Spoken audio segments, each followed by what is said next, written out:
একদিন ছোট্ট শহরে আসে এক বিচিত্র জাদুকর, নাম গুবলেট। তার দাড়ি বাঁকানো, টুপি লম্বা, আর জাদুর কাঠি সবসময় উল্টো ধরে রাখে, কারণ সে খুবই ভুলমন জাদুকর।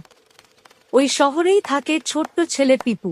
পিপু জাদু দেখতে খুব ভালোবাসে। গুবলেট তাকে বলল, আজ আমি তোমাকে আসল ম্যাজিক দেখাব। গুবলেট তার বর রঙিন টুপিটা পিপুর মাথায় পরিয়ে দিল। বলল, যা ভাববে টুপির ভেতর থেকে তাই বের হবে। পিপু চোখ বন্ধ করে ভাবল, আমার একটা মিষ্টি চাই। হঠাৎ পপ, টুপির ভেতর থেকে বের হলো একটা চকোলেট সন্দেশ। পিপু খুশি। এরপর পিপু ভাবল, একটা ছোট্ট খরগোশ আসুক। টুপির ভেতর থেকে ঝপ করে বের হলো এক ফুলো ফুলো খরগোশ। শহরের সবাই অবাক। এবার গুবলেট বলল, আমি এবার বড় ম্যাজিক দেখাই। সে পিপুকে বলল, একটা দারুণ কিছু ভাবো। পিপু খুব ভাবল কিন্তু ভুল করে তার মাথায় এলো, আমার পোষা হাঁসটা যদি গান গাইত। টুপিটা কাঁপতে লাগল। গুবলেট চিৎকার করল, উফ, কিছু ভুল হচ্ছে।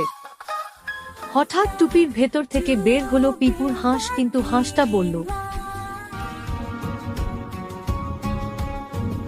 গান গাওয়া হাঁস দেখে সবাই হেসে গড়াগড়ি খেতে লাগল। গুবলেট মাথায় হাত দিয়ে বলল, টুপিটা আজ ওভারটাইম করছে। অবস্থা আরো খারাপ হলো। হাঁস গান গাইতে গাইতে শহরের বিড়ালদের নিয়ে নাচতে লাগল। নাচো ভাই নাচো।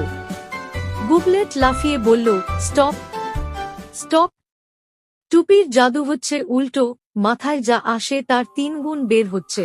সবাই আতঙ্কে হাঁসের গান দেখছে, আর গুবলেট টুপিকে চাপ দিয়ে বলছে, ম্যাজিক থামো, ম্যাজিক থামো। শেষে পিপু চুপচাপ এসে টুপিটা হাতে নিয়ে বলল, টুপি এবার ঘুমাও। পপ, একটা ছোট বালিশ বের হলো আর টুপি নিজে থেকেই শব্দ করে ঘুমিয়ে গেল। হাঁসের গান থেমে গেল। গুবলেট হাঁফ ছেড়ে বলল, বাঁচলাম। সেদিন থেকে শহরের সবাই বলতো, গুবলেট জাদুকর ম্যাজিক কম, ঘুম বেশি করে। আর পিপু, সে টুপিটা নিয়ে নিজের আলমারিতে রেখে দিয়েছে, যদি কখনো আবার হাঁস গান না গেয়ে দেখ শুরু করে।